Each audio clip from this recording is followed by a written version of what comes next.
নীরব শান্ত এক গ্রাম।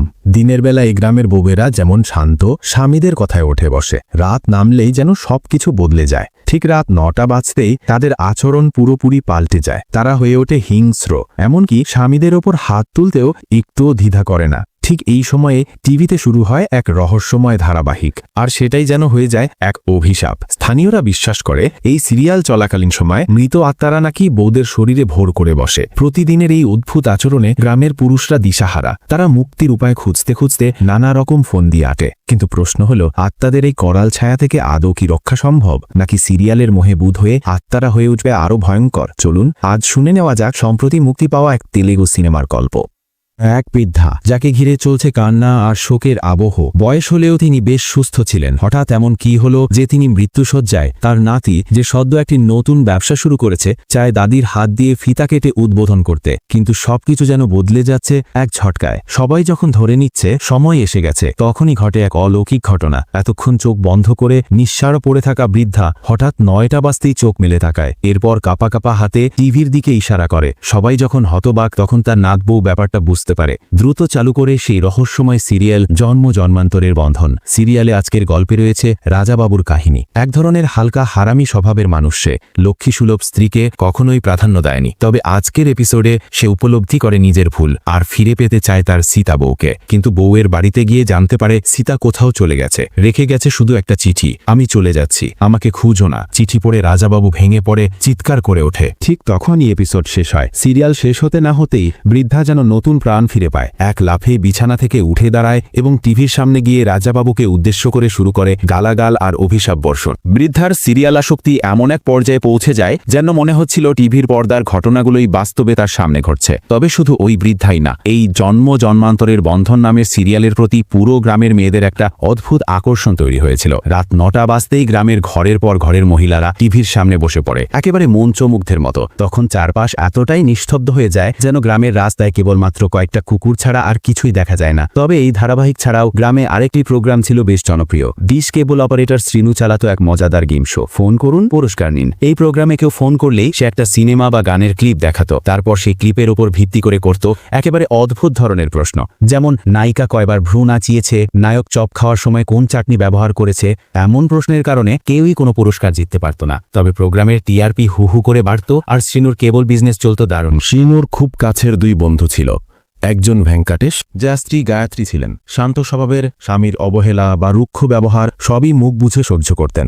অন্য বন্ধু শাহজাহান, সেও ছিল অনেকটা একই ধরনের। স্ত্রীর সঙ্গে তার সম্পর্কের মধ্যে কোনো আন্তরিকতা দেখা যেত না। এদিকে শ্রীনুর এখনো বিয়ে হয়নি। একদিন পরিবারের সাথে সে পাত্রী দেখতে যায়, তবে পাত্রী তখন বাড়িতে ছিল না। অনেকক্ষণ পর ফিরে আসে। নাম শ্রীবালী, একজন MBA পাস ছাত্রী, বর্ধবা একটি কর্পোরেট ব্যাংকে লোন সেকশনে চাকরি করে। ফিরে এসে সে পরিবারের সামনে পড়ে, কিন্তু কারোর সঙ্গে খুব একটা ভদ্রতা করে না। শ্রীনুর মা তাকে শাড়ি পরে আসতে বললে শিনু বলেন না, ওকে সালোয়ারই ভালো মানাচ্ছে।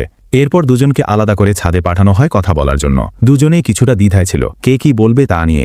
এক পর্যায়ে শরম ভাঙে, শিনু কথা শুরু করে, তোমাদের বাড়ির পানির ট্যাঙ্কিটা কি প্লাস্টিকের? সিমেন্টের ট্যাঙ্কি ভালো নাকি প্লাস্টিকের? এই অদ্ভুত টপিক নিয়েই চলে লম্বা আলোচনা। অথচ নিজেদের পছন্দ অপছন্দ, স্বপ্ন, ভবিষ্যতের কিছুই বলা হলো না। শ্রীনু জানায় যে সে একটা কেবল ডিশ কোম্পানিতে কাজ করে আর তার ব্যাংকে 7 লাখ টাকা লোন আছে। শ্রীনুর মনে হচ্ছিল লোনের কথা শুনে শ্রীভালি হয়তো পিছিয়ে যাবে, কিন্তু শ্রীভালি অবাক করে দিয়ে বলে, শুধু লোন? কোনো ব্যাপার না, আমরা দুজনে মিলে পরিশোধ করে ফেলব। এই বলে সে হেসে চলে যায়। শ্রীনুর মুখে তখন অগাধ হাসি, কারণ সে বুঝে যায় শ্রীভালি তাকে বিয়েতে সম্মতি দিয়েছে। সে তখন থেকেই বিয়ের স্বপ্ন দেখতে শুরু করে। বাড়ি ফেরার পথে দিগন্তে তাকিয়ে দিবা স্বপ্নে ডুবে যায়। তবে তার বাবা মা কিন্তু শ্রীভালিকে মোটেই পছন্দ করেনি, কারণ সে বাইরে চাকরি করে, খুব বেশি ভদ্রতাও করে না, আর আধুনিক। তারা মনে করে এমন মেয়ে তাদের ঘরের বউ হিসেবে মানানসই না। কিন্তু শ্রীনু জোর গলায় জানিয়ে দেয়, আমি বিয়ে করব শ্রীভালিকেই, এবং তখনই বলে দেয়, তোমরা ওদের বাড়িতে ফোন করে বিয়ের প্রস্তাব পাকা করে ফেলো। পরের দিন শ্রীনু নিজের বাড়ির জন্য একটা নতুন টিভি কিনে ফিরছিল। ভাবছিল নতুন বউ আসবে, টিভি যেন ভালোভাবে দেখতে পারে সেই ব্যবস্থাটা আগে করেই রাখা দরকার। ফেরার পথে তার চোখে পড়ে গ্রামে নতুন একজন লোক এসেছে, নাম ডিশ কুমার। সে উন্নত মানের কেবল নেটওয়ার্ক নিয়ে এসেছে, যার চ্যানেল সংখ্যা শ্রীনুর চেয়ে বেশি। ডিশ কুমার মাইকিং করে পুরো গ্রামে নিজের ডিশ কেবলের প্রচার চালাচ্ছিল। তবে শ্রীনু এসবে খুব একটা গুরুত্ব না দিয়ে সোজা বাড়ির পথ ধরে। পরের দিন শ্রীনু তার দুই বন্ধু ভেঙ্কাটেশ আর শাহজাহানের সঙ্গে আড্ডা দেয়। আড্ডার মাঝেই শ্রীনু যখন শ্রীভ্যালির প্রশংসায় পঞ্চমুখ হয়ে পারে তখন বন্ধুরা একটু বিরক্ত হয়, আরও রেগে যায় যখন শুনে যে শ্রীভ্যালি নিজের টাকায় শ্রীনুর লোন শোধ করতে রাজি হয়েছে। ওরা স্পষ্ট জানিয়ে দেয় মেয়ে মানুষকে কখনো মাথায় তুলতে নেই, একবার যদি সে মাথায় বসে যায় তাহলে তো বরের মাথাতেই নাচ শুরু করে দেবে। তাদের মতে একজন আলফা পুরুষ হিসেবে স্বামীকে সবসময় রাফ অ্যান্ড টাফ থাকতে হবে, ভালোবাসা প্রকাশ করা যাবে না, আবেগ দেখানো যাবে না, বরং এমন একটা ভয় বা রাশ রাখতে হবে যাতে বউ কখনো সাহস না পায় মাথা তুলতে। সুরুনকে তারা এমনভাবে উপদেশ দেয় যেন বউয়ের সঙ্গে কিভাবে নিয়ন্ত্রণ বজায় রাখতে হয় তার একেবারে বই লিখে ফেলে। তবে এই তত্ত্ব উপদেশের সবকিছু সুরুনুর মনে থাকল না। কয়েকদিন পরেই আসে বিয়ের দিন। বিয়ের মণ্ডপে ঢুকে সে শ্রীভালিকে দেখে একেবারে গলে পড়ে। বন্ধুরা পাশ থেকে চোখ রাঙিয়ে কানে কানে কথায় বারবার স্মরণ করিয়ে দিতে থাকে, আলফা মাথায় তুলিস না, কিন্তু কিছুতেই কাজ হচ্ছিল না। সুরুনু তখন এতটাই মুগ্ধ যে নিজের চারপাশের সবকিছু ভুলে গিয়েছে। এরপর বাসুর ঘরে ঢুকে পড়ে নতুন টেনশন। এখন কি বলবো, কি করব? বন্ধুদের দেওয়া পরামর্শ মনে করে সে নিজেকে আলফা স্টাইলে প্রেজেন্ট করতে চায়। বেশ ভাব নিয়ে বলে, এই গ্রামে সবাই আমাকে ভয় পায়, আমি এখানে সবচেয়ে বড় কেবল ব্যবসায়ী, আমার সামনে দাঁড়ানোর সাহস কারণেই। শ্রীবালি তখন চুপচাপ মনোযোগ দিয়ে শুনছিল, চোখে ছিল একরাশ কৌতূহল। সবকিছু ঠিকঠাকই চলছিল, কিন্তু ঠিক তখনই বাজে রাত 9টা। ঘড়ির কাঁটা যেই না সেই সময় স্পর্শ করল, শ্রীবালির আচরণ আচমকাই বদলে যায়। সে চুপচাপ উঠে যায়, টিভি অন করে জন্মজন্মান্তরের বন্ধন সিরিয়াল চালু করে দেয়। তারপর একেবারে মেঝেতে বসে মনোযোগ সহকারে দেখতে শুরু করে। শ্রীনু কিছুটা বিস্মিত, আবার বিরক্ত। সে শ্রীবালিকে নানা প্রশ্ন করে, তুমি হঠাৎ এমন করলে কেন? কিন্তু শ্রীবালি একটাও উত্তর দেয় না। শেষে শ্রীনু যখন বলে, চলো ঘুমাতে যাই, তখন শ্রীস্মিলি ধীরে মাথা ঘুরিয়ে রাগী চোখে শ্রীনুর দিকে তাকায় আর ঠোঁটের সামনে আঙুল রেখে বলে, চুপ। তার এমন হঠাৎ বদলে যাওয়া রূপ দেখে শ্রীনুর মুখ শুকিয়ে যায়। সে কিছু না বলে চুপচাপ গিয়ে বিছানায় শুয়ে পড়ে। পরদিন সকাল, শ্রীনু নাস্তা করছে, তখন শ্রীবালিও রেডি হয়ে পাশে এসে বসে। এবার তার মুখে হাসি, গলায় মিষ্টি সুর। গত রাতের কিছুই যেন মনে নেই। সে অবাক হয়ে শ্রীবালিকে জিজ্ঞেস করে, তুমি কাল এত তাড়াতাড়ি একা একা ঘুমিয়ে পড়লে কেন? ঠিক তখনই টিভিতে সেই সিরিয়াল নিয়ে নিউজ দেখানো হচ্ছিল। সাধারণ মানুষের রিভিউ নিচ্ছিল সাংবাদিকরা। এই দৃশ্য দেখে শ্রীবালি বলেই ফেলে, মানুষের আজকাল কোনো রুচিবোধই নেই, এসব সিরিয়ালও কেউ দেখে নাকি? শ্রীবালির এই মন্তব্য শুনে শ্রীনু পুরাই কনফিউজড হয়ে যায়। কাল রাতে যিনি এমনভাবে সিরিয়াল দেখছিলেন, এখন তিনিই বলছেন এসব কেউ দেখে নাকি? ঠিক এই সময় শ্রীনুর মা এসে রুটি দিতে যায় ছেলেকে। তখন শ্রীবালি বলে, মা, আমার অফিসে দেরি হয়ে যাচ্ছে, আমাকেও রুটি দিন। এই কথা শুনে শাশুড়ি কিছুটা ক্ষুব্ধ হয়। বাড়ির বউ কাজ করবে না, উল্টো শাশুড়িকেই অর্ডার দিচ্ছে। বেশিরভাগ শাশুড়ি এই ধরনের চট করে দেওয়া অর্ডার সহজে নিতে পারে না। যাই হোক, শাশুড়ি রুটি তো দিলেন ঠিকই, কিন্তু তার অভিমানটা ঝাড়লেন ছেলে আর থালা বাসনের উপরেই। নাস্তা শেষ হলে শ্রীনু শ্রীবালিকে অফিসে নামিয়ে দিতে যায়। শ্রীনু রাস্তায় তার ডিসকেবল অফিসের সামনে দাঁড়িয়ে শ্রীবালিকে জিজ্ঞেস করে, এই দেখো, এটাই আমার ছোট্ট সাম্রাজ্য। রাস্তায় শ্রীনু শ্রীভ্যালিকে তার অফিস দেখাচ্ছিল।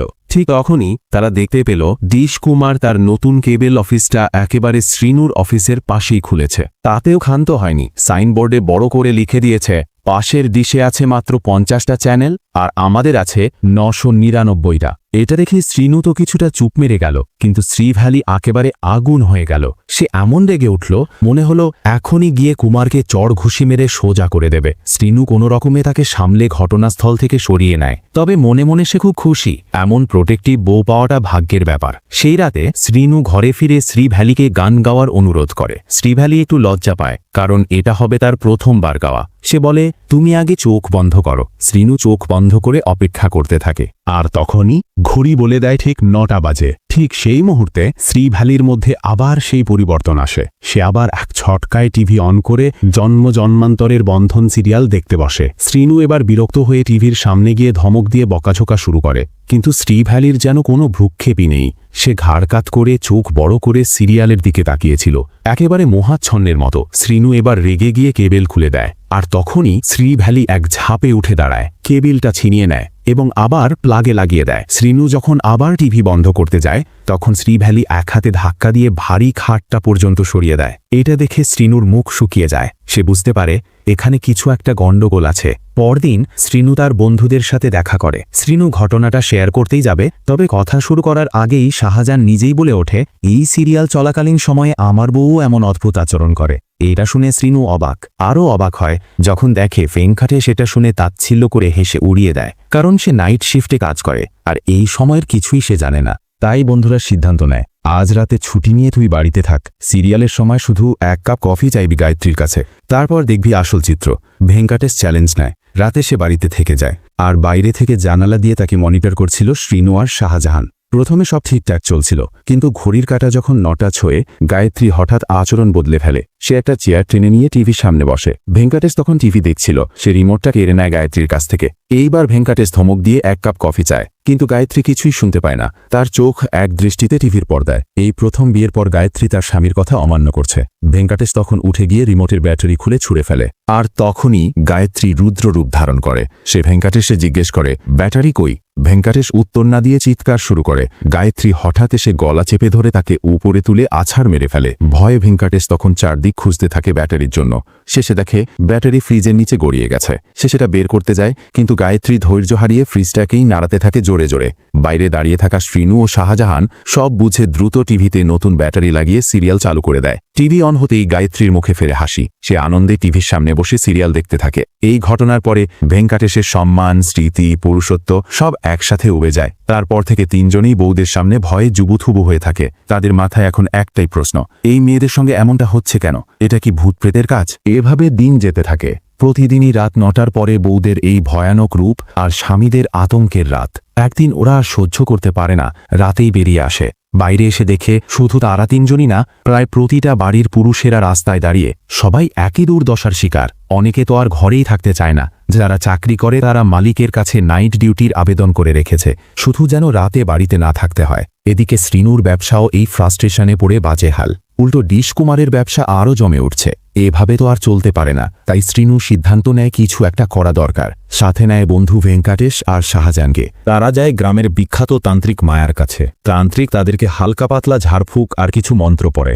10,000 টাকা ভাসিয়ে নেয়, আর সাথে হাতে ধরিয়ে দেয় 3 লিকুইড বোতল, আর বলে সিরিয়াল চলার সময় বউদের মাথার চুল কেটে এই লিকুইডে চুবিয়ে রাখবে। 3 জন ফিরে আসে, কিন্তু ভয় তো আছেই, বউয়ের কাছে গিয়ে চুল কাটবে। তার উপর সিরিয়াল চলার সময় তো বউয়েরা স্বামীদেরকেই সিরিয়ালের নায়ক নায়িকার আগে ধুয়ে দেয়। তবুও অনেক অস্ত্র আর সাহসের জোরে তারা বউদের চুলের সামান্য অংশ কেটে নেয়। তারপর তান্ত্রিকের কথা মতো চুলগুলো লিকুইডে ডুবিয়ে রাখে, কিন্তু এতে কিছুই হয় না, কোনো পরিবর্তন নেই। ভেঙ্কাটেশ রেগে গিয়ে পুরো লিকুইডটাই ধরে কুয়ার মধ্যে ছুঁড়ে ফেলে। কিন্তু এর পরেই কুয়ো থেকে ধোঁয়া বের হতে থাকে। শ্রীনু আর শাহজাহানের বাড়িতেও একই অবস্থা, ধোঁয়ায় পুরো বাড়ি ছেয়ে যায়। তখনই তারা দেখতে পায় বউদের উপর ভর থাকা ছায়ামূর্তি। দেখে চমকে যায়, কারণ এই ছায়াগুলো কারো অপরিচিত নয়। এসব তাদের মৃত দাদিদের আত্মা। সবকিছু পরিষ্কার হয়ে যায়। এই সিরিয়ালটা বহু বছর ধরে চলছে।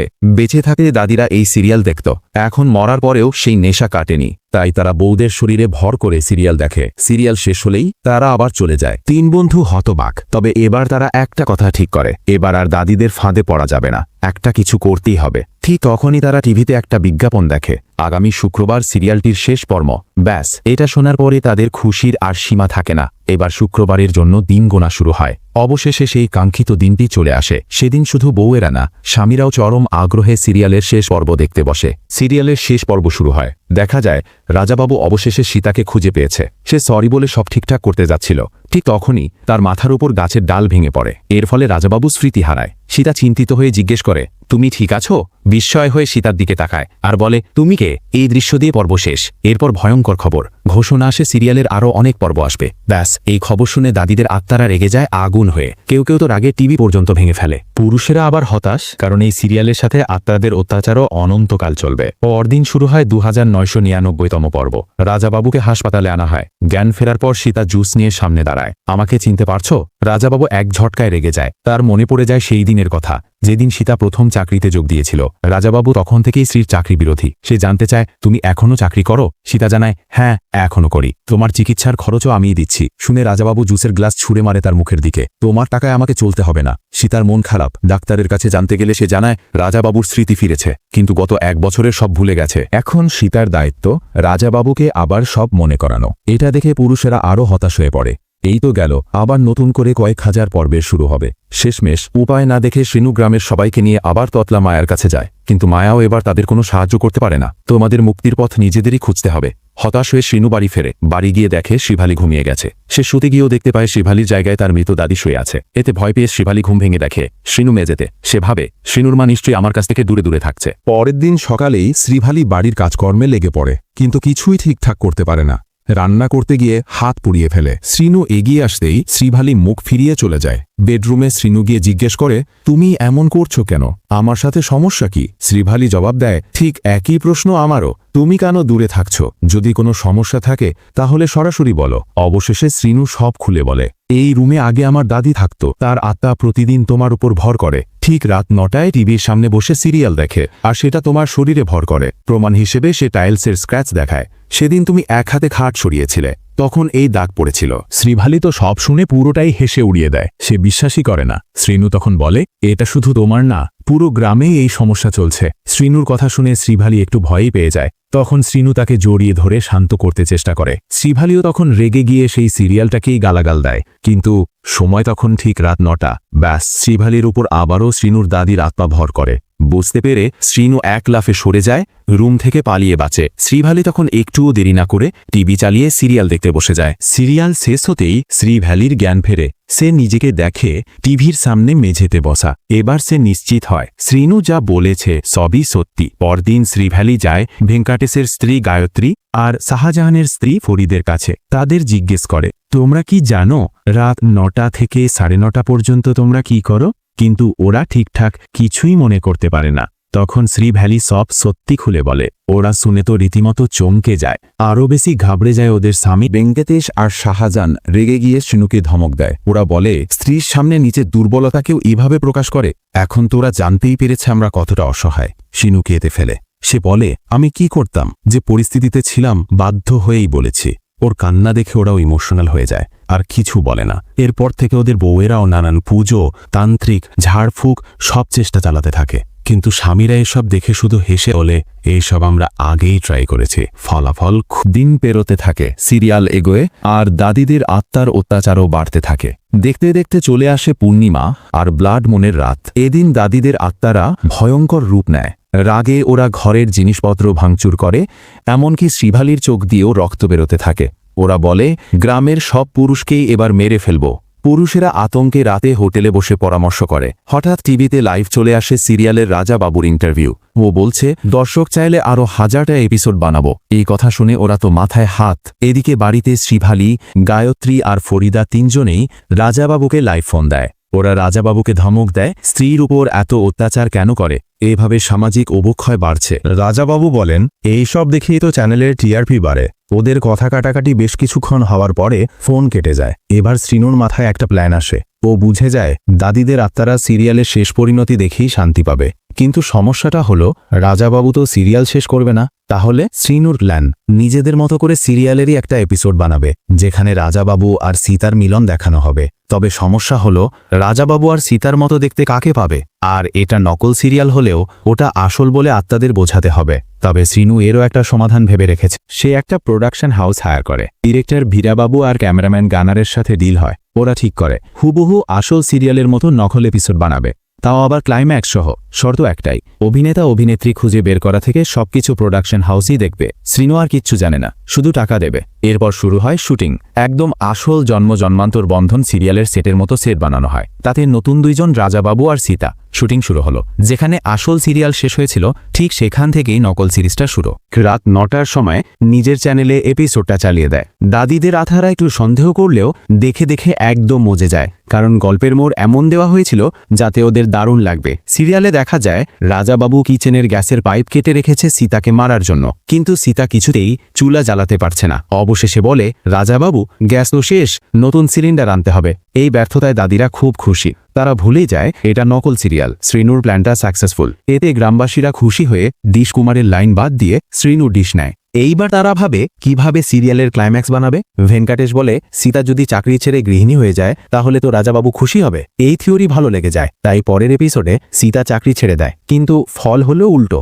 দাদিদের আত্মারা খেপে যায়। ওরা মনে করে সীতা তো হেরে গেল। ওরা নিজেদেরই অপমানিত মনে করে আর বউদের শরীরে অত্যাচার শুরু করে। ফলে শ্রীভালি, গিত্রী আর ফরিদা সবাই হাসপাতালে ভর্তি করতে হয়। শ্রীনু খুব আফসোস করে, নারীর ইমোশন তো আমরা বুঝিনি, তাই এইবার বুদ্ধি দেয়। ক্লাইম্যাক্স লিখবে শ্রীভালি, গিত্রী আর ফরিদা, কারণ মেয়ে মানুষের ইমোশন তারাই ভালো বুঝবে। ওরা তিনজন মিলে একটা শক্তিশালী ক্লাইম্যাক্স লিখে, ডিরেক্টর ভীরাবাবু সেটাই শ্যুট করে। রাত 9টায় সব প্রস্তুত, কিন্তু হঠাৎ টিভিতে সিগন্যাল নেই। গ্রামের সব টিভি ঝিলমিল করছে। শ্রীনু কেবল অফিসে গিয়ে দেখে ডিশকুমার লাইন কেটে ট্রান্সমিটারও চুরি করেছে। সবাই ভয় পেয়ে যায়। এই সময় শ্রীনুর মাথায় নতুন বুদ্ধি আসে। সে গ্রামের অনেকগুলো টিভি এক জায়গায় জড়ো করে মাইক বসায়। ভিসিআরে লাস্ট এপিসোড চালানো হয়। মাইক দিয়ে বাজতে থাকে সিরিয়ালের থিম সং। দাদিদের আত্মরা সেই সিরিয়ালের সং শুনে সরাসরি ওই জায়গায় চলে আসে। এবার শুরু হয় আসল ক্লাইম্যাক্স। রাজাবাবু হাসপাতালে বিল দিতে গিয়ে জানতে পারে সীতা তার বিল আগেই মিটিয়ে দিয়েছে। রাজাবাবু রেগে সীতাকে বলে, তোমার পয়সা আমি নেব না। তখন পাশ থেকে ডাক্তার বলে, পয়সা ফেরত দিতে পারবেন, কিন্তু সীতা তো আপনার জন্য তার শরীর থেকে রক্ত দিয়েছে আপনাকে। আপনার অ্যাক্সিডেন্টে যখন রক্ত দরকার ছিল, সীতাই নিজের রক্ত দিয়ে আপনাকে বাঁচিয়েছে। আপনি কি সেটা ফেরত দিতে পারবেন? এই কথা শুনে রাজাবাবুর চোখে জল আসে। তার স্মৃতি ফিরে আসে। রাজাবাবু সব মান অভিমান ভুলে দৌড়ে গিয়ে সীতাকে জড়িয়ে ধরে। তার কাছে ক্ষমা চায়। সীতাও অনেক ইমোশনাল কথা বলে, নিজেকে অনেক উপরের লেভেলে তুলে ধরে। এই দৃশ্য দেখে দাদিদের আত্মারা খুবই সন্তুষ্ট হয়। এটাই ছিল তাদের চাওয়া। অবশেষে সিরিয়ালটা রাজাবাবু সীতার মিলনের মধ্য দিয়ে শেষ হয়, আর আত্মারা চিরমুক্তি পায়। এরপর আর তারা কাউকে জ্বালাতে আসেনি। সবার জীবন স্বাভাবিক হয়ে যায়। এই ঘটনার পরে সবার চিন্তাধারায়ও পরিবর্তন আসে। ভেঙ্কাটেশ তার আলফা মেল ভাব ছেড়ে দিয়ে স্ত্রীর প্রতি আবেগ অনুভূতি প্রকাশ করতে শেখে। শাহজাহান তার স্ত্রী ফরিদার পার্লার খোলার স্বপ্ন পূরণে অনুমতি দেয়। আর শ্রীনু সে শ্রীভালির সাথে সুখে সংসার করতে শুরু করে। এভাবেই সিনেমার শেষ হয়। কিন্তু সিনেমাটা আমাদের একটা বড় বার্তা দিয়ে যায়। পুরুষতান্ত্রিক সমাজে পুরুষেরা ভাবেন নারী যেন সবসময় নিচের সারিতে থাকে, কিন্তু মানুষ হিসাবে সম্মান আর অধিকার সবারই সমান। নিজের স্ত্রীকে ভালোবাসা, আবেগ দেখানো মানে নিজের ব্যক্তিত্ব ছোট করা নয়, বরং এতে সম্পর্ক আরও শক্ত হয়। আর এই বন্ধনই আসল জন্ম জন্মান্তরের বন্ধন। তাই পরিবারকে ভালোবাসুন, তাহলেই জীবন হবে আরও সুন্দর। আজকের মতো এখানেই শেষ করছি। আর হ্যাঁ, চ্যানেলটিকে সাবস্ক্রাইব করতে ভুলবেন না। ভিডিওটি ভালো লাগলে একটি লাইক ও বন্ধুদের মাঝে শেয়ার করুন। দেখা হবে পরের আয়োজনে। সবাই ভালো থাকুন। ধন্যবাদ।